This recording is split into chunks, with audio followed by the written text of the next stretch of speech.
Hello friends, welcome to exam down. दोस्तों, आज के इस वीडियो में यूपी पुलिस कांस्टेबल 2024 की नई एनालिसिस वीडियो आपके लिए लेकर आ चुके हैं। आज 23 अगस्त 2024 को हम आपके लिए नया जो एग्जाम एनालिसिस है ये लेकर आ चुके हैं। ऑल शिफ्ट क्या हम एनालिसिस आपके लिए लेकर आ गए। फर्स्ट और सेकंड दोनों शिफ्टों का जो एनालिसिस है ये इस वीडियो में कवर करेंगे। यहाँ पर 74 जो क्वेश्चन है जीएस के वो पता चल चुके हैं और पूरे पूरे क्वेश्चंस आपके लिए हम यहाँ पर स्पेशली लेकर आ रहे हैं। ये आप पूरा देख सकते हैं। तो यहाँ पर पूरा जो पेपर है आपको कवर करवाएंगे दोनों शिफ्टों का। तो आप इस वीडियो में पूरे बने रहेगा क्योंकि यहाँ पर ए टू जेड चीजें आपको पता चलने वाली हैं। क्लियर है। और इस वीडियो के लास्ट में एक और आपके लिए स्पेशल चीजें हम अनाउंस करने वाले हैं, तो उस तक आप बने रहेगा जरूर से। और इस वीडियो की पीडीएफ के लिए आप टेलीग्राम से कनेक्ट हो सकते हैं, जिसकी लिंक आपको इस वीडियो के डिस्क्रिप्शन में मिल जाएगी। गाइस, आपका अगर आने वाले दिनों में एग्जाम है तो आप अपना पेपर जो है हमें इस नंबर पर भेज सकते हैं, ताकि हम आपको सबसे सटीक और सबसे पहले जो एनालिसिस है वो देने में कामयाब रह पाएं। तो आइए स्टार्ट करते हैं। आप सभी से रिक्वेस्ट है कि वीडियो को लाइक और चैनल को सब्सक्राइब नहीं किया है तो कर लीजिएगा। गाइस देखिए, ये हमारी यूपी पुलिस कांस्टेबल की स्पेशल टेस्ट सीरीज है। अगर आपने इसमें अभी तक इनरोल नहीं किया है तो कर लीजिएगा, क्योंकि ये नाम मात्र के शुल्क पर अभी आपको मिल रही है। 500 से अधिक टेस्ट डले हैं। आपका जो नया पैटर्न आ रहा है जीके जीएस में हमें अभी देखने को मिल रहा है। इसके अलावा रीजनिंग और मैथ्स में जो टॉपिक आपके अब पूछे जा रहे हैं उसी के अकॉर्डिंग है, क्योंकि यहाँ पर 280 से अधिक चैप्टर वाइज टेस्ट है। इसके अलावा 100 प्लस सेक्शनल टेस्ट है। यहाँ पर पूरे 500 से अधिक टेस्ट यहाँ पर आपको मिल जाएंगे। तो आप जरूर से चेकआउट करिएगा। डेमो भी दे रखा है, डेमो भी चेकआउट कर सकते हैं। फिर भी कोई डाउट है, कुछ क्वेरीज है, तो आप हमें नंबर पर भी कॉन्टैक्ट कर सकते हैं। और इसकी लिंक डिस्क्रिप्शन में दे रखी है, आप जाकर चेकआउट कर सकते हैं। देखिए, हम सबसे पहले फर्स्ट शिफ्ट के जो क्वेश्चन है उनको कवर करेंगे, जो कि 10 से 12 बजे के बीच में आपकी कंडक्ट की गई थी फर्स्ट शिफ्ट। उसके बाद में हम सेकंड शिफ्ट की ओर आगे बढ़ेंगे। तो पहली शिफ्ट का पहला क्वेश्चन आपकी स्क्रीन पर आ चुका है। द स्कॉटलैंड लेटर किसने लिखी? तो ये लिखी है नथानियल हार्नोत। आपका करेक्ट आंसर यहाँ से हो जाएगा। अगला क्वेश्चन है, उपयोगकर्ताओं के बीच लगातार संचार को प्रोत्साहित करने के लिए किस सोशल मीडिया प्लेटफॉर्म में स्ट्रिक्स नामक सुविधा है? तो स्ट्रिक्स नामक जो सुविधा दी गई है ये स्नैपचैट में दी गई है। वैसे तो कई सारे प्लेटफॉर्म्स हैं, जैसे कि इंस्टाग्राम में रील फेमस है, ट्विटर में ट्वीट्स आपका चलता है, इसी तरह स्ट्रिक्स जो चलता है स्नैपचैट में चलता है। तो आपको याद रखना है। अगला क्वेश्चन है, पल्लव राजवंश की राजधानी कहाँ थी? तो ये कांचीपुरम आपका करेक्ट आंसर यहाँ से हो जाएगा। नेक्स्ट क्वेश्चन पूछा है आपसे, वित्तीय स्थिरता बोर्ड एफएसबी क्या करता है? तो ये वित्तीय स्थिरता जो है इसको सुनिश्चित करता है। नेक्स्ट क्वेश्चन है, जीएसटी ब्रांड के यानी कि जीएसटी के ब्रांड एम्बेसडर के रूप में कौन चुना गया? तो अमिताभ बच्चन को चुना गया जीएसटी के ब्रांड एम्बेसडर के रूप में। आइए नेक्स्ट क्वेश्चन की ओर आगे बढ़ते हैं।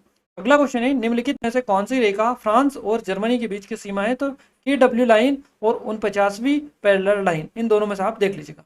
अगला क्वेश्चन है, विदेश व्यापार महानिदेशालय यानी कि DGFT किस मंत्रालय के अंतर्गत आता है? तो ये आता है वाणिज्य एवं उद्योग मंत्रालय के अंतर्गत। नेक्स्ट क्वेश्चन पूछा गया आपसे, परमाणु ऊर्जा के उत्पादन के लिए कौन सा तत्व आवश्यक है? तो यूरेनियम जो तत्व है आवश्यक है परमाणु ऊर्जा के उत्पादन के लिए। नोएडा उत्तर प्रदेश के किस जिले के अंतर्गत आता है? तो ये गौतम बुद्ध नगर जो जिला है इसमें आता है नोएडा। नोएडा ध्यान रखिएगा। विश्व डाक दिवस कब मनाया जाता है? हर साल 9 अक्टूबर को विश्व डाक दिवस के रूप में मनाया जाता है। अब गाइस, दिवस से काफी ज्यादा क्वेश्चन बन रहे हैं, तो अभी कमेंट में कमेंट करके बता दीजिएगा। हम आपको स्पेशल जो टॉपिक आपका ज्यादा पूछे जा रहे हैं उसके ऊपर डेडिकेटेड वीडियो दे देंगे, ताकि आपके जितने भी क्वेश्चन बन रहे हैं सारे आपके वहां से कवर हो पाए। अगला क्वेश्चन है, जून 2024 तक संघ गृह मंत्रालय का प्रमुख कौन है? तो यह है अमित शाह। ध्यान रखिएगा। नेक्स्ट क्वेश्चन है, इंडियन नेशनल कांग्रेस की स्थापना किस वर्ष की गई थी? तो 1885 में की गई थी भारतीय राष्ट्रीय कांग्रेस की स्थापना। और ये जो जून 2024 वाला क्वेश्चन है आपका सेकंड शिफ्ट में भी जून 2024 के करंट अफेयर से क्वेश्चंस बनाए कि विपक्ष के नेता कौन है जून 2024 तक। इस तरह से क्वेश्चंस आपके बन रहे हैं। तो इस तरह के जो चीजें है वर्तमान में कौन क्या, इसको देखकर आप जाएं। अगला क्वेश्चन है, भारत का पहला हवाई अड्डा कहाँ पर स्थित है? तो ये बॉम्बे मुंबई में है।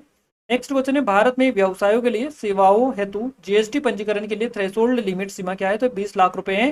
गाइस, जीएसटी से भी जो है लगातार क्वेश्चंस आपके बन रहे हैं। सेकंड शिफ्ट में भी आपका जीएसटी से, इसके अलावा डिमोनेटाइजेशन मुद्रीकरण नोटबंदी से क्वेश्चन बनाए हैं। इसके अलावा आपका दिवस वाले क्वेश्चंस बन रहे हैं। ये कुछ जो टॉपिक है जो हर शिफ्ट में आपके बन रहे हैं, तो आप इनको अच्छे से देख लेंगे तो आपके एग्जाम में यहाँ से सीधे जो क्वेश्चन है आपके कवर हो जाएंगे। तो आप जरूर से देख के जाए। अगला क्वेश्चन है, देश में दुर्भावनापूर्ण फाइलों वाली छवियों का उपयोग हैकर को आपके खाते की जानकारी चुराने या आपके कंप्यूटर को संक्रमित करने में मदद करने के लिए किया जाता है। तो ये कैटफिशिंग और स्मिशिंग होता है ये। नेक्स्ट क्वेश्चन है, क्रोएशिया गणराज्य की राजधानी है? तो ये जाग्रेब हो जाएगा। जाग्रेब क्रोएशिया की राजधानी है। आतंकवाद से लड़ने में सूचना साझा करना किन तरीकों से महत्वपूर्ण माना जाता है या हो जाता है? तो ये आतंकवाद संगठनों की सुरक्षा या आतंकवादी संगठनों को सुरक्षा एजेंसियों द्वारा हमलों को अधिक प्रभावी ढंग से समन्वित करने में सहायता करता है। और ये अधिकारियों को संभावित खतरों को अधिक तेजी से पहचानने में सहायता करता है। दोनों में से आप देख सकते हैं। अगला क्वेश्चन है, भारत के किस पड़ोसी देश को थंडर ड्रैगन की भूमि के नाम से जाता है? तो ये भूटान को जाना जाता है, भूटान। भूटान। और नेक्स्ट शिफ्ट में भी इसी से क्वेश्चन बनेगा। इस भूटान की राजधानी आपसे पूछ लिया गया है, भूटान की राजधानी अगली शिफ्ट में। तो आपके क्वेश्चंस जो है डायरेक्टली इनडायरेक्टली यहीं से बन रहे हैं। अगला है, निम्नलिखित में से कौन सा सोशल मीडिया प्लेटफॉर्म नहीं है? तो गूगल जो है ये सोशल मीडिया प्लेटफॉर्म नहीं है, ध्यान रखिएगा। नेक्स्ट है, निम्नलिखित में से किस प्रकार का प्रदूषण संवर्धन त्वरित यूट्रोफिकेशन है? तो जल प्रदूषण जो है ये निम्नलिखित में से किस प्रकार का प्रदूषण संवर्धन यूट्रोफिकेशन जल प्रदूषण है?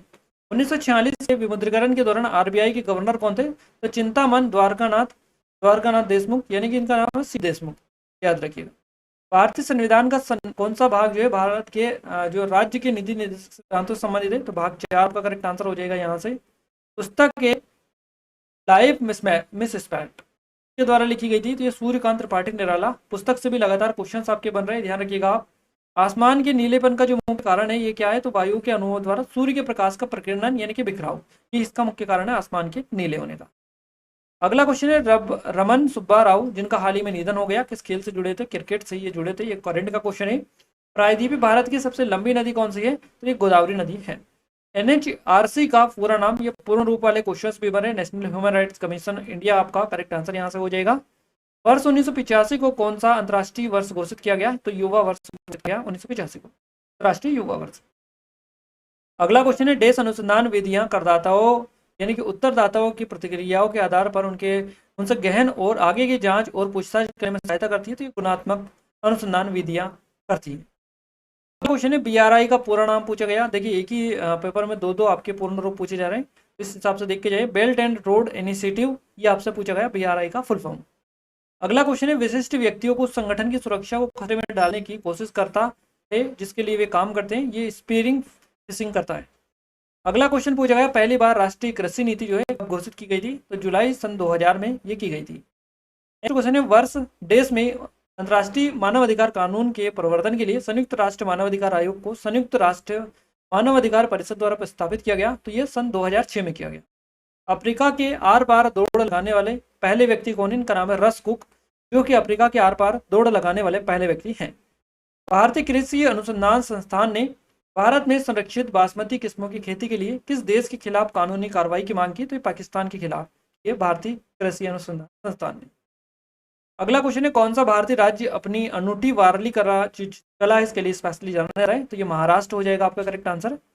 चिकनकारी एक पारंपरिक कढ़ाई शैली है जिसकी उत्पत्ति जो हुई है उत्तर प्रदेश के किस शहर में हुई? लखनऊ में। लखनऊ करेक्ट आंसर रहेगा। अगला क्वेश्चन है, देखिए यहाँ पर महासागरीय अम्लीकरण का प्राथमिक जो कारण है क्या है? तो ये समुद्री जल द्वारा CO2 का अवशोषण, आपका करेक्ट आंसर रहेगा। यहाँ पर हमने फर्स्ट शिफ्ट में जो 37 क्वेश्चन आपके एग्जाम में पूछ रहे हैं ये पूरे कवर करवा दिए हैं आपको। अब हम आगे बढ़ते हैं सेकंड शिफ्ट की ओर। क्लियर है? ये हमारी police constable, UP police constable की स्पेशल टेस्ट सीरीज है, री एग्जाम वाली, री एग्जाम टेस्ट सीरीज। तो आप एक बार डेमो जरूर से चेकआउट करिएगा। डेमो चेकआउट करेंगे तो काफी सारी चीजें आपको यहाँ पर देखने को मिलेंगी।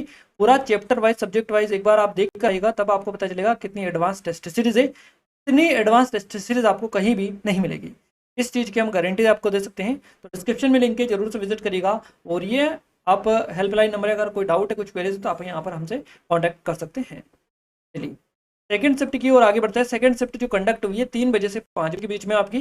तो इसका पहला क्वेश्चन आपकी स्क्रीन पर है, UDHR यानी कि मानव अधिकारों के सार्वभौम घोषणा का कौन सा अनुच्छेद उत्पीड़न से शरण लेने के अधिकार की गारंटी देता है? तो ये आर्टिकल 14 देता है। अनुच्छेद 14 जो है ये उत्पीड़न से शरण लेने के अधिकार की गारंटी देता है। अगला क्वेश्चन है, NPA का पूर्ण रूप पूछा है आपसे। NPA इसका फॉर्म होता है नॉन परफॉर्मिंग एसेट, यानी कि गैर निष्पादित परिसंपत्ति इसको हम बोलते हैं। तो ये NPA होता है। अगला क्वेश्चन है, उत्तर प्रदेश के किस जिले में सेरा नदी मनाया जाता है? सेरा जो नदी है ललितपुर, आपका करेक्ट आंसर इसका रहेगा आपका। तो ये उत्तर प्रदेश से भी काफी कम क्वेश्चन इस बार देखने को मिल रहे हैं, बट जो देखने को मिल रहा है वो आई थिंक आपको पता होगा, आप अच्छे से करके जाइएगा। व्यापक परमाणु परीक्षण प्रबंध यानी कि प्रतिबंध संधि का मुख्य उद्देश्य क्या है? तो ये नागरिक और सैन्य दोनों उद्देश्यों के लिए सभी परमाणु विस्फोटों पर प्रतिबंध। अगला क्वेश्चन है, अर्जुन पुरस्कार किस क्षेत्र में उपलब्धियों के लिए प्रदान किया जाता है? तो खेल जो क्षेत्र है इसके लिए दिया जाता है, किस क्षेत्र में? इंडिया विंस फ्रीडम किसकी आत्मकथा है? तो ये अबुल कलाम आजाद। नेक्स्ट है, 2016 के विमुद्रीकरण के बाद RBI को कितने प्रतिशत 500,000 रुपए के नोट प्राप्त हुए, तो 98.96% जो है 500 और 1000 रुपए के नोट जो है प्राप्त हुए थे विमुद्रीकरण डिमोनेटाइजेशन नोटबंदी 2016 के बाद में। अब यहाँ पर नोटबंदी वाला फर्स्ट शिफ्ट में भी क्वेश्चन बना है, सेकंड में भी बना है, इसके अलावा पहले भी क्वेश्चन बन चुके हैं। तो इस टॉपिक को आप अच्छे से कर लीजिए, क्योंकि आगे आने वाले दिनों में आपके और भी क्वेश्चन यहाँ से बनेंगे। 1993 में मानव अधिकारों पर सम्मेलन ने डेस को अपनाया, तो वियना घोषणा को अपनाया था।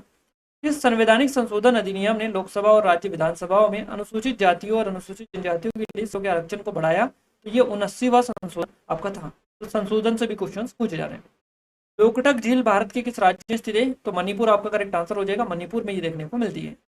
प्रस्तावना यानी कि उद्देश्य, इसमें राष्ट्र की एकता और अखंडता शब्दों का उद्देश्य किस मौलिक सिद्धांत को बढ़ावा देता है, तो ये बंधुता शब्द है, इसको बढ़ावा देना है। नेक्स्ट क्वेश्चन है, एक सॉफ्टवेयर प्रोग्राम है जो इंटरनेट के माध्यम से आने वाले सभी डेटा को फिल्टर करता है, तो ये फायरवॉल होता है। फायरवॉल जो है एक सॉफ्टवेयर प्रोग्राम है, इंटरनेट के माध्यम से आने वाले सभी डेटा को फिल्टर करता है। अगला क्वेश्चन है, दर्शकों के साथ संवाद करने के लिए सोशल मीडिया प्लेटफॉर्म के रणनीतिक उपयोग के लिए क्या शब्द है, सामाजिक माध्यम विपणन यानी कि बाजारीकरण, इसको हम बोलते हैं सोशल मीडिया मार्केटिंग यानी कि मार्केटिंग बाजारीकरण आपका हो जाएगा। नेक्स्ट है, भूटान की राजधानी क्या है, तो थिम्पू हो जाएगी भूटान की राजधानी। अगला है, भारत में सबसे लंबा नदी जो प्ले कौन सा है, तो ये भूपेन हजारिका आपका करेक्ट आंसर रहेगा। देखिए किस तरह के क्वेश्चन आपके एग्जाम में पूछे जाए, इस तरह की आप चीजें पहले से प्रिपेयर करके रखिएगा। अगर आपके सभी के काफी कमेंट आ रहे हैं तो हम इन टॉपिक पर आपको जल्द से जल्द वीडियो दे देंगे। सरकार ने किसान क्रेडिट कार्ड योजना कब पास की, तो ये अगस्त 1998 में की थी। भारत और वियतनाम के बीच साझेदारी से उनके क्षेत्रीय सुधार सुरक्षा परिदृश्य में किस प्रकार का परिवर्तन आया, तो रक्षा सहयोग और समुद्री सुरक्षा के बढ़ा। जून 2024 तक लोकसभा में विपक्ष के नेता कौन है, तो राहुल गांधी आपका करेक्ट आंसर यहाँ से हो जाएगा। करंट का क्वेश्चन है आपका जून 2024 का। अगला क्वेश्चन है, तुगलकनामा पुस्तक के लेखक, पुस्तक लेखक से भी क्वेश्चन बना है। तुगलकनामा पुस्तक के लेखक है अमीर खुसरो, ध्यान रखिए। नेक्स्ट क्वेश्चन है, अंतर्राष्ट्रीय अक्षय ऊर्जा एजेंसी IRENA ये क्या करती है, तो ये अक्षय नवीकरणीय ऊर्जा के उपयोग को बढ़ावा देती है। नेक्स्ट क्वेश्चन है, वैश्विक आतंकवाद विरोधी प्रयासों के समन्वय के लिए किस संगठन को जिम्मेदार माना जाता है, इंटरपोल, नाटो, दोनों देख सकते हैं कौन सा आपका करेक्ट आंसर रहेगा। दूध उत्पाद, ब्रेड आदि जो आवश्यक वस्तुएं पर GST दर क्या है, तो 5% और 12%, दोनों में से आप देख सकते हैं 5 से 12%, 5 भी है किसी पे 12 है, दोनों आपका करेक्ट होना चाहिए। चंद्रमा पर नासा ने ये मानव युक्त लैंडिंग मिशन को क्या नाम दिया गया, जो 2024-25 तक होने की संभावना है, तो आर्टेमिस इसको नाम दिया गया।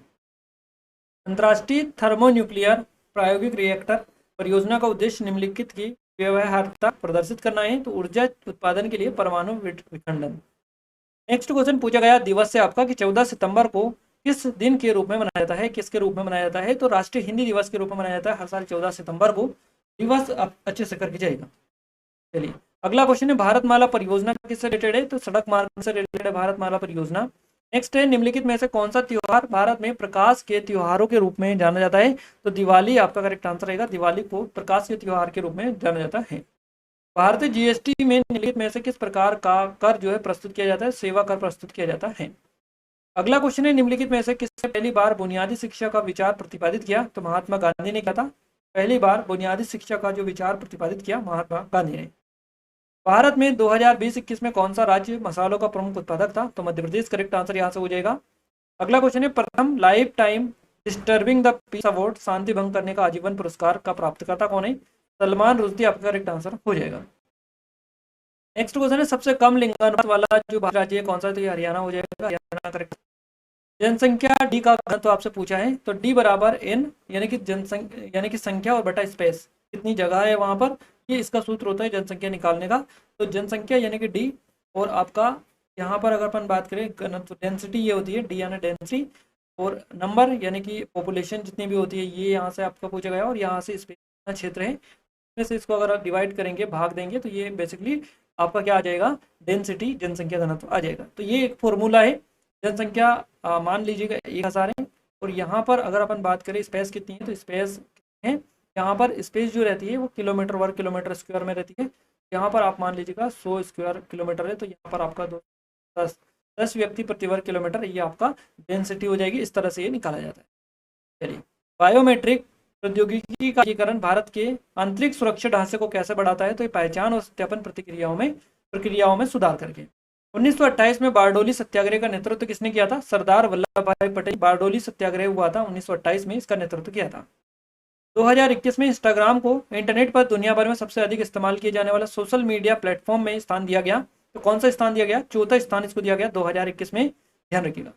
अगला क्वेश्चन है, चीन ने तिब्बत पर आक्रमण कब किया? तो 1950 में किया था। 1950 करेक्ट आंसर रहेगा। नेक्स्ट क्वेश्चन है, निम्नलिखित में से किस जीव को जल प्रदूषण का जीव संकेतक माना जाता है? तो केचुए को माना जाता है जल प्रदूषण का जीव संकेतक। केचुआ करेक्ट आंसर यहाँ से हो जाएगा। अब यहाँ पर गाइस देखिए, सेकंड शिफ्ट के भी हम आपको 37 जो क्वेश्चन ये कवर करवा चुके हैं। यहाँ पर 37 आपके अगर जो क्वेश्चन हो जाएंगे 74 क्वेश्चन, यानी कि दोनों शिफ्टों के मिलाकर हम 74-75 जो क्वेश्चन है ये आपको कवर करवा दिए हैं आपके एग्जाम के लिए। अब ये जो 74 क्वेश्चन है, अगर इनको आप अच्छे से एनालाइज करेंगे, इनके जो टॉपिक समझेंगे कि टॉपिक से ज्यादा क्वेश्चन बन रहे हैं 74 में से, उनके ऊपर अगर आप कमांड करेंगे तो आप अच्छा स्कोर कर पाएंगे और उनको आप उन टॉपिक को आइडेंटिफाई करके उनको जरूर से आप रट कर जाइएगा। और गाइस अगर आप चाहते हैं कि हम स्पेशली आपको जो टॉपिक ज़्यादा पूछे जा रहे हैं उनके ऊपर वीडियो दें तो आप कमेंट में कमेंट करके बता सकते हैं। क्लियर है? ये हमारी स्पेशल टेस्ट सीरीज है। आई थिंक आपने डेमो चेकआउट कर लिया, नहीं किया तो डिस्क्रिप्शन में लिंक के जाकर जरूर से कर लीजिएगा, क्योंकि 500 से अधिक टेस्ट आपको नामात्र के शुल्क में दिए जा रहे हैं। लिंक डिस्क्रिप्शन में डालिए। कोई डाउट है, कुछ क्वेरीज है तो आप हमें यहाँ पर कॉन्टैक्ट कर सकते हैं नंबर पर। इसकी लिंक डिस्क्रिप्शन में, डेमो एक बार जरूर से आप चेकआउट कर लीजिएगा। क्लियर है गाइस? और इस वीडियो के पीडीएफ के लिए आप हमारे टेलीग्राम चैनल और ग्रुप को ज्वाइन कर लीजिए, डिस्क्रिप्शन में इसके भी लिंक आपको मिल जाएगी। इस वीडियो को लाइक नहीं किया तो लाइक कर दीजिए, शेयर कर दीजिए अपने दोस्तों के साथ में। साथ ही चैनल को सब्सक्राइब नहीं किया गाइस, सब्सक्राइब करके बेल आइकन को ऑल पर सेलेक्ट कर दीजिएगा, ताकि जो भी नया वीडियो है सबसे पहले आप सभी के पास में पहुंच पाए। तो मिलते हैं हमारे नेक्स्ट स्टडी वीडियो में, तब तक के लिए जय हिंद, वंदे मातरम।